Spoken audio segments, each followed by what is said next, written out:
Shalom sidang jemaat yang dikasihi Tuhan. Berjumpa kembali dalam sarapan rohani pada hari ini, hari Senin, tanggal 31 Mei 2021. Saya meyakini bahwa Bapak Ibu ada dalam keadaan baik oleh karena pertolongan kasih Tuhan. Sebelum kita bersama-sama akan membaca dan merenungkan firman Tuhan, mari kita berdoa kepada Tuhan.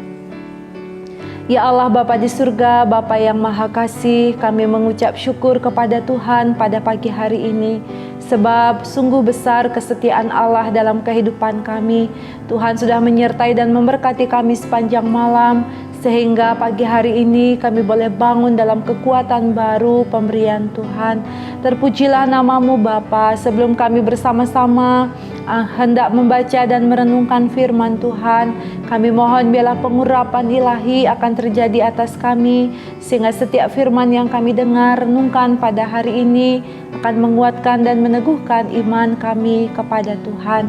Bapa di surga, kami sambut firman-Mu hanya di dalam nama Tuhan Yesus Kristus. Amin. Firman Tuhan pada hari ini dalam dua bacaan. Yang pertama dari kitab Yesaya pasal 56 ayat 1, dan yang kedua 2 Korintus 6 ayat yang kedua. Saya baca dari Puji dan Janji hari ini. Beginilah firman Tuhan, taatilah hukum dan tegakkanlah keadilan, sebab sebentar lagi akan datang keselamatan yang daripadaku dan keadilanku akan dinyatakan. Yang kedua, sesungguhnya waktu ini adalah waktu perkenanan itu. Sesungguhnya hari ini adalah hari penyelamatan itu. Demikianlah firman Tuhan pada hari ini. Berbahagia kita yang mendengar juga melakukannya dalam hidup setiap hari. Bapak Ibu Saudara yang dikasihi Tuhan, firman Tuhan hari ini saya berikan judul Waktu Perkenanan Tuhan. Seringkali kita mendengar kata jika Tuhan berkenan, begitu ya. Kalau seandainya kita sedang merencanakan sesuatu, biasanya kita bicara jika Tuhan berkenan. Saya berharap bahwa minggu depan akan bisa melakukan aktivitas yang sudah direncanakan. Nah, Bapak Ibu Saudara, ketika hari ini kita merenungkan waktu perkenanan Tuhan, kata perkenanan dalam perjanjian lama berarti kesep, atau yang artinya dari yang tidak layak dilayakkan. Sedangkan kata perkenanan dalam perjanjian baru adalah karis, artinya dari yang tidak mampu dimampukan. Nah, dari dua kata ini, kata perkenanan baik dari perjanjian lama maupun perjanjian baru, kita bisa mengerti dan memahami bahwa perkenanan yang dimaksud dalam bagian ini akan terjadi kalau itu adalah karena kasih karunia dan kemurahan Allah di dalam kehidupan kita. Perjanjian lama mengatakan dari yang tidak layak dilayakkan, sedangkan perjanjian baru dari yang tidak mampu dimampukan. Nah, ini berarti bahwa bergantung kepada kasih karunia Tuhan. Seperti dalam 2 Korintus 6 ayat 2 dikatakan, sesungguhnya waktu ini adalah waktu perkenanan itu, sesungguhnya hari ini adalah hari penyelamatan itu. Hal ini mengajak kepada kita bahwa sungguh oleh karena kemurahan kasih Tuhan, oleh karena Tuhan sendiri yang melayakkan, maka keselamatan atau penyelamatan itu dinyatakan bagi kita. Dan inilah yang saya maksudkan, perkenanan itu bergantung kepada kasih karunia dan kemurahan Allah. Nah, Bapak Ibu Saudara yang dikasihi Tuhan, ketika perkenanan Tuhan itu terjadi di dalam kehidupan kita, ketika Allah memampukan dan melayakkan kita dalam kehidupan beriman kita kepada Tuhan, maka ada hal yang akan kita terima di dalam kehidupan kita jika Tuhan berkenan dalam kehidupan kita untuk memberikan kasih karunia-Nya bagi kita. Yang pertama, dampak dari perkenanan Tuhan dalam kehidupan kita tidak lain adalah keselamatan. Nah, keselamatan ini berbicara tentang bagaimana anugerah pengampunan Allah terjadi dalam kehidupan kita, lalu kita menerima anugerah pengampunan, keselamatan, dan hidup yang kekal itu di dalam iman kepada Tuhan Yesus Kristus. Yang kedua, dampak dari perkenanan Tuhan, maka keadilan Allah akan dinyatakan di dalam kehidupan kita, sehingga ketika keadilan Allah dinyatakan dalam kehidupan kita, maka setiap hal yang kita hadapi, yang kita alami, kita akan merasakan kekuatan Allah yang besar yang akan menolong kita, sehingga sekalipun kita tidak mampu, tetapi karena keadilan Allah dinyatakan di dalam kehidupan kita, maka ialah yang memampukan kita untuk melalui hari-hari yang Tuhan izinkan di dalam kehidupan kita. Kemudian dampak dari perkenanan Tuhan adalah kita menerima kasih karunia berupa penyertaan Allah di dalam kehidupan kita. Ketika tadi berbicara tentang perkenanan merupakan kasih karunia Allah, maka dalam introitus pada hari Minggu kemarin diingatkan bagi kita dalam 2 Korintus 13 ayat 13 bahwa kasih karunia Tuhan Yesus Kristus dan kasih Allah dan persekutuan Roh Kudus menyertai kamu sekalian. Jadi dampak dari perkenanan Allah adalah kehidupan kita disertai oleh Tuhan, sehingga kita akan mengalami perlindungan Tuhan yang sempurna. Ketika Tuhan menyertai kehidupan kita, maka kita akan menerima berkat-berkat Tuhan di dalam kehidupan kita. Sehingga ketika perkenanan Tuhan itu terjadi dalam hidup kita, yang pertama kita menerima keselamatan, yang kedua keadilan Allah terjadi dalam hidup kita, yang ketiga penyertaan Tuhan menjadi sempurna di dalam kehidupan kita.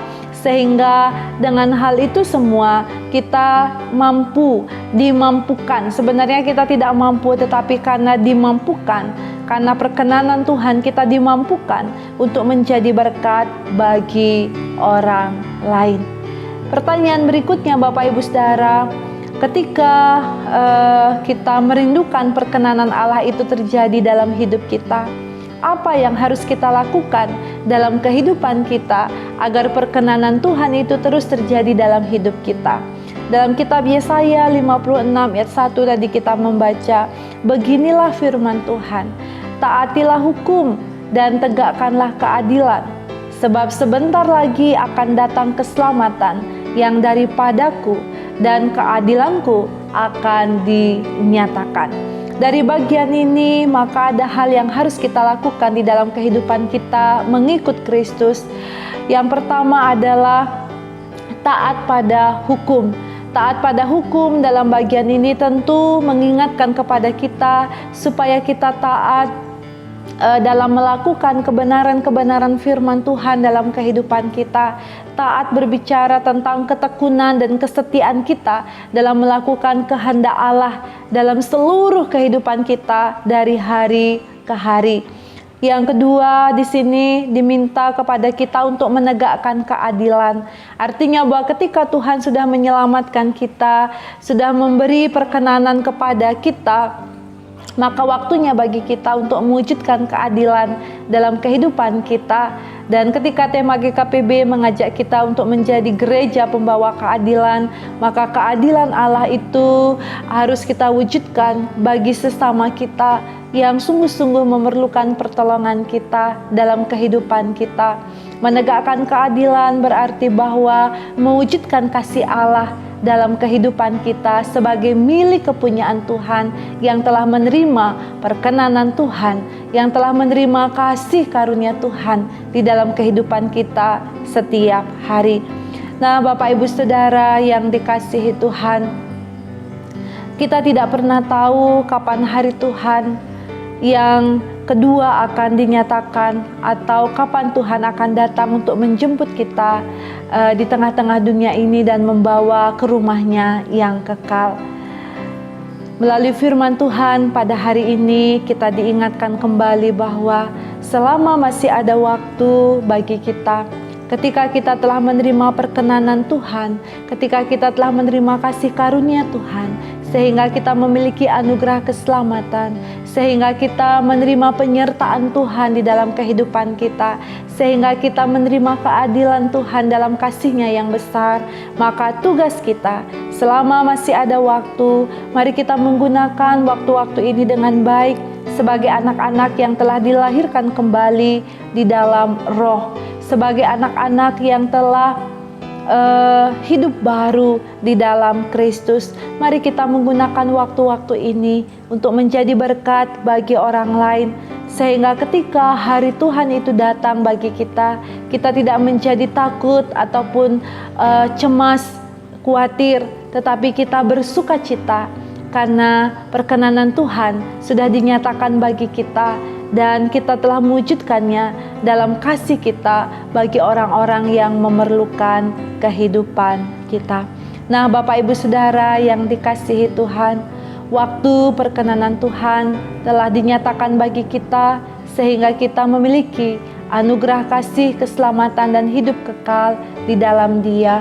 Mari kita tetap tekun, mari kita tetap taat melakukan kebenaran-kebenaran Allah dan mewujudkan keadilan Tuhan di dalam kehidupan kita, sehingga hidup kita akan berdampak positif, menjadi berkat dan membawa keadilan bagi sesama kita di tengah-tengah dunia ini.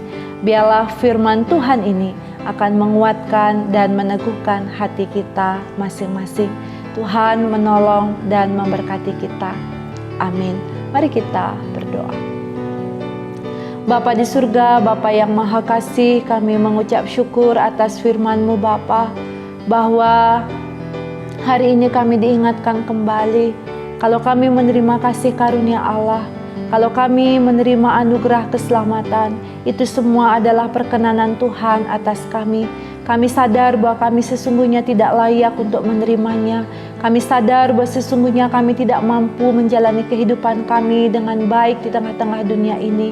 Tetapi karena kasih karunia dan perkenanan Allah terjadi dalam hidup kami, maka kami memperoleh semuanya itu dalam penyertaan Tuhan yang sungguh sempurna dalam kehidupan kami. Bapa di surga, kami mohon bila Tuhan akan terus memimpin kami, supaya kami mempergunakan hari-hari kami dengan baik, dengan benar, dalam ketaatan dan kesetiaan mengikut Engkau, dalam mewujudkan keadilan dan kebenaran Allah di tengah-tengah dunia ini. Terpujilah nama-Mu Bapa. Saat ini kami menyerahkan seluruh kehidupan kami dalam tangan kuasa-Mu. Bila Tuhan akan memimpin dan menyertai kami masing-masing. Kami berdoa untuk saudara-saudara kami yang saat ini sedang mengalami pergumulan, beban berat oleh karena persoalan yang dialami, pergumulan untuk kehidupan ekonomi, bahkan juga untuk kesehatan fisik mereka. Bila Tuhan juga akan melawat sehingga mereka mengalami kekuatan dan pengharapan yang sempurna di dalam Tuhan. Terpujilah nama-Mu Bapa. Kami serahkan hidup kami sepenuhnya di dalam penyertaan, perlindungan dan pertolongan Allah Bapa, Tuhan Yesus Kristus dan Roh Kudus. Amin. Bapak Ibu Saudara yang dikasihi Tuhan, selamat menjalani hari ini dan terimalah perkenanan Allah, kasih karunia Tuhan dalam kehidupan kita setiap hari. Tuhan memberkati kita semua. Shalom.